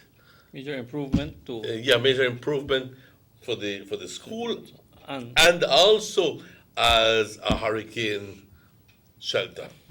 It makes no sense you going to a school or to shelter in a place that has wooden what you call it, where any piece of boat could just say with the wind broke through that as a projectile, and believe me, you're left to deal with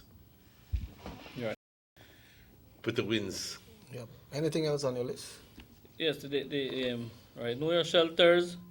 Have home disaster supplies ahead of time, right? Protect. What do you mean with disaster supplies? Your flashlights, your basic canned food stuff, right? Your rubber boots, your rope. Your rope. A lot of people don't think about having a rope, and it's very important to have a rope. You never know when you might have to tie down somebody or yourself. Or yes, yourself. Show it to a tree if you try to make you pull out yourself. Yes, I agree with you. Yeah. Right, need that. Good to have a helmet too, no? Right. So if they come out, if trees are falling, it could protect you. You never thought of the helmet. Right. I never thought of the helmet. Thank you very much, Chicky. Go ahead, sir. Go ahead. Protect your windows. But I just made an issue to protect your windows, right? Trim the trees around your house. Oh, yes. Right. Trim the trees. Don't wait until last minute and you're trying to trim your trees. Clean your drains, right? Renew your home and auto insurance. If you don't have, get one. And let me tell you something, because my family has been involved in insurance business for umpteen years. I know it as a fact that you can't go insure 2 hours before the hurricane hit you. Sorry, we have direct instructions to refuse everybody. Inspections need to be done. Exactly. Right? Yeah. Go ahead, sir.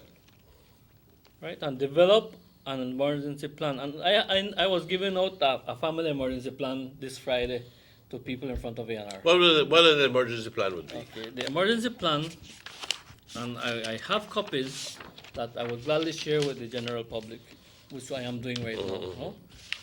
It deals with the family emergency plan where you sit down with your family and you discuss what to do before the hurricane, how you go about planning before the hurricane, what to do during the hurricane, and what should be done after the hurricane.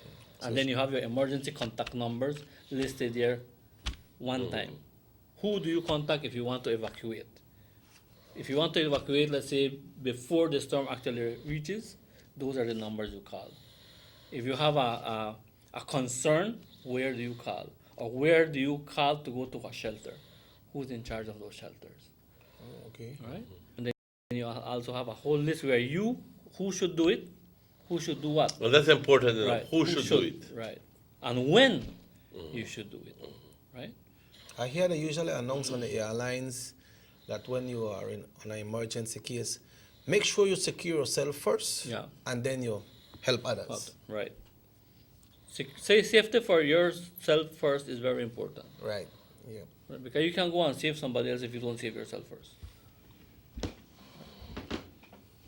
And don't Not all expect of us are heroes. and don't expect personnel from the rescue operation team to go 1 minute before the hurricane strikes to rescue you. Or during the hurricane, Right. for God's sake, like what happened in Belize City, in that, please, I'm not going to help in middle of the hurricane, and you want, because the water, the rains are nearly coming in my house, And they well, stand you up on were my given fridge. ample chance to get out. Well, But, I you know, say, but I stand up on my fridge and water down there halfway me, and I stand up on my fridge. You should let me get out. Right. Go ahead, Mr. Leiva. Okay, very important. Listen to the Met service. Right? If you like to right now, I know the trend is go to Facebook. Right? And people are posting things that storm is here, the storm is there. Right? But it's best. Those are not official. Those are not official. Okay. And we have a communication chairperson in NEMO. Well, I'll share her name is Lisa Carrillo.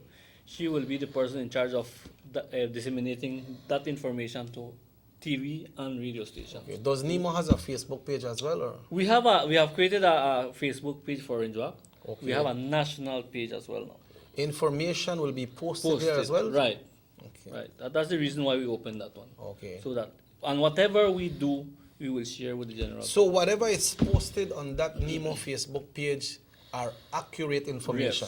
Yes. That's So what if you say other things by other Facebook and say, well, NEMO is saying this or NEMO, it's better for you to go to Right. the official page, NEMO. For example, this precautionary notice that was sent, we would not have posted if it hadn't come from the National Emergency Center. Okay. Right? So Okay. once we post that, that means that it's official. Okay. Right? Nothing we do will not be sanctioned by the National Emergency Organization. Okay. Has to be sanctioned by by NEMO. So that page is already active? Yes, already active. Okay, so you say you have a national one and you have an Orange Yes. Walk one. How do you access these pages? Okay, the Orange Walk one, you give us a like Okay. on the NEMO Orange Walk. NEMO Orange NEMO Walk. Orange Walk. Okay. Yes, page, right? And you give us a like and you can access Okay, and the national one is the same? Same. That what? What's it? NEMO.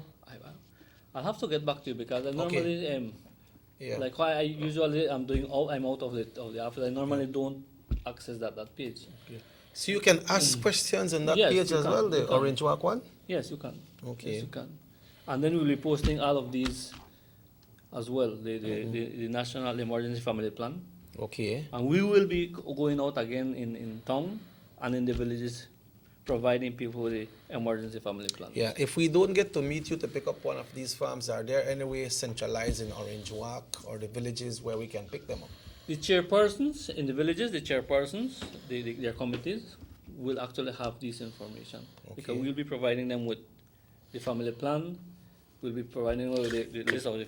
But this is available for download. Yes, we will have them available. Oh, for you download. will We have them. Well, the available sooner the for better, download. because Yes. people We will have would them like to available. have those Right. way in advance and work on those Yeah. things. It's good Yes. that you have already done pretty much the work, because a lot of people go like, ¿qué es un emergency plan? Pues quién va a salir a comprar pan, quién va a hacer el otro, pero luego entonces te trabas y nunca lo terminas así, y ya está esencialmente hecho para ti, y todo lo que la persona tiene que hacer es llenarlo, o estudiarlo, llenarlo y agregarle. Y este se hace para la fase preliminar del volcán. ¿No? Y si tú lo puedes hacer mucho antes, es mejor. Tener todo ya listo. So you are distributing those, apart from the NEMO office here in Orange Walk, is there any way centralized in Orange Walk town where we can pick up these farms? Not at the moment, but we will try to make it available. We have to contact our partners, for example, maybe niche Banquitas Horticulture, right, and so on. Maybe at the park, there's a booth there with tourist information. Oh yeah, BTIA. Yeah, we have some there as well, no, and have it available to the general public. Treasury Department and those areas like that. Are these information translated in Spanish as well, or it's in one? Just in one. Okay. But I will try my best to have it translated in Spanish, because I know some people only go for Spanish, which Right. it's translated. So I will do a translation in Spanish. So, forgive the question, but I couldn't let you go without asking the question. When it comes to emergency supplies and so forth here in the north, ¿cómo estamos? We are doing okay. We have our committee because I don't do everything. An important part of the question is, are we getting the volunteer element working with us? Are you getting the correct people involved working with us? Support. Or do we need more support? We need from more the people? support from the people, from the general public. So I'm inviting anybody who wants to be a volunteer to visit me at my office. We are located right in the middle of a complex and Orange Technical High School, right there. And I'm available almost every day there, right? Or my assistant, Mr. Would you like to give out your cell phone number? Sure, my cell phone number is 614-7177, or you can contact us at our office, 302-3228. Let me note you down. Let me wrote you down. 614-7177. 614-7177. Mr. Leiva. Yeah. What's your first name? Juan.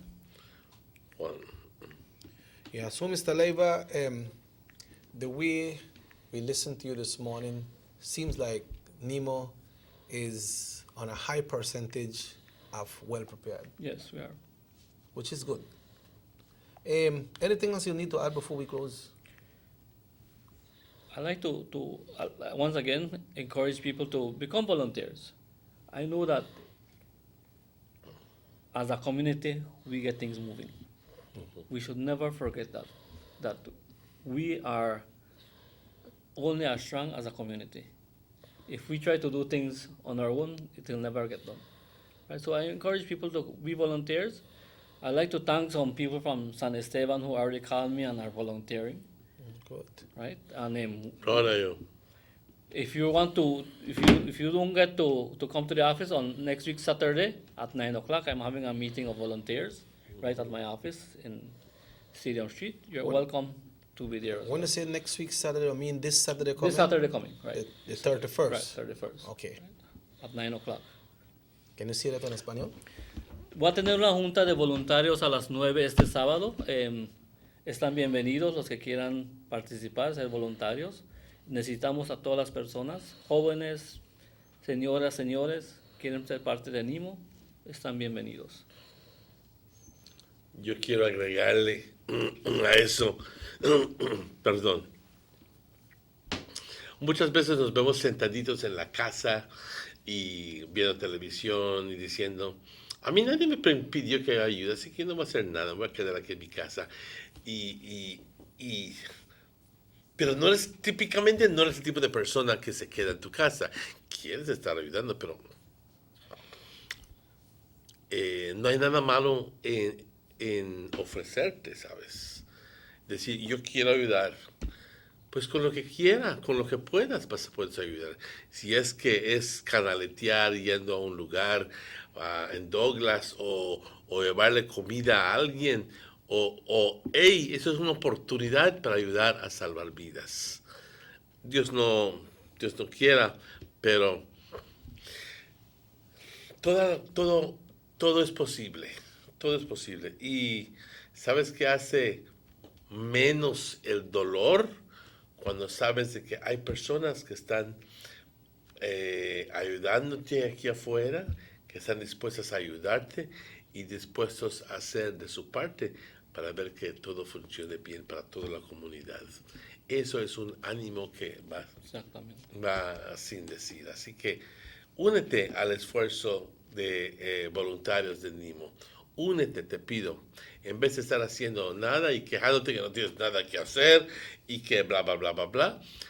Hey, anótate con el director, con el coordinador, perdón, este sábado a las 9 de la mañana, ahí en su oficina. Yo quiero ayudar. Por las dudas tengamos una emergencia aquí. Quiero que me anotes. Este es mi número. Si algún día necesitas de mi ayuda, llámame. Gracias. Okay? Yo le quiero dar las gracias. Igualmente. Folks, I'd like to thank you for tuning into the Sugar City Morning Show. It's a wonderful morning, a wonderful, beautiful day. This is the last Monday in the month of August, and the last Monday that the high school students will be having their holiday.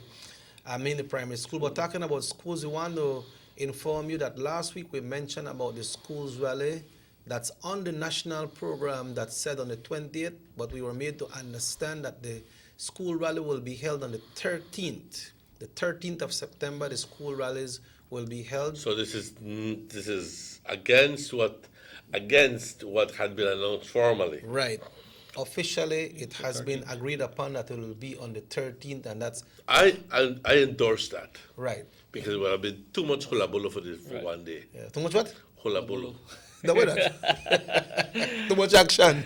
Yeah, so that will be on the 13th. So we'd like to thank everyone who tuned in. And this Saturday, Mr. Martinez, it will be the one for, I believe, the Maya Association. Mm-hmm. They will be having their day of recognition, and it will be at 9 o'clock. That's at the monument right here by the barracks. No. Where? No. Where are they? No, sir. I beg your pardon, but... You sure? They have been mistakenly taking wreaths to the wrong monument. Wow. That monument is dedicated to the people of Orange Walk, not to the Maya leaders. Okay. So it was a joke after a while that there everybody goes taking wreaths to Marcos Canol in that monument, and that monument is not the Marcos Canol recognition monument. That monument is dedicated to the people of Orange Walk who fought against Marcos Canol. Okay, so the Maya Association will be doing that this Saturday. Which monument they are carrying now? I don't know which monument. We'll find out and announce it tomorrow. I think it's more Central Park. Yeah, so once again, we'd like to wish everyone a happy September celebration. We hope the rains will come soon so that all this drought and the river might get cleaned up. So my name is Robert Chakiosha. Remember, the news comes out at 6:30 right here on this same station, and this show repeats at 9 o'clock tonight. So, Mr. Lebe, you can watch the show tonight again. All right? Pleasure. Mr. Martinez? Thank you very much. Muchas gracias a nuestro equipo de producción. Pero importantemente, al señor Leiva, muchas gracias. Thank you, brother. Pero importantemente a ustedes, que son la razón por la cual estamos aquí. Muchas gracias por permitirnos entrar a sus hogares. Compañeros, este show repite a las 9 de la noche. Primero Dios, estaremos con ustedes de vuelta mañana a la misma hora. Se me cuidan. Tengan un bonito día todos. Hasta luego, nos vemos mañana. Hasta luego.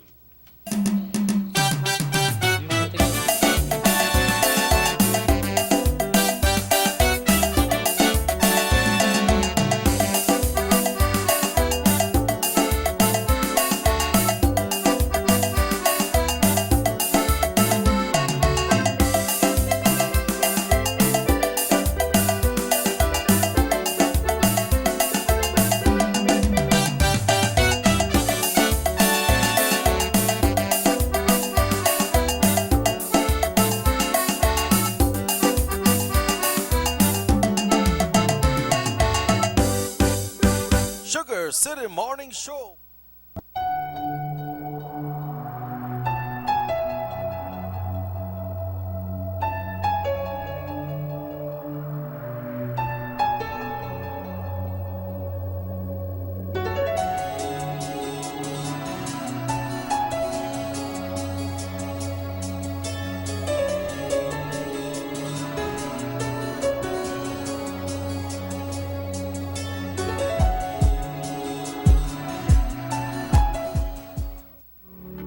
The first two phases of the Hummingbird Highway Rehabilitation Project from the Belmont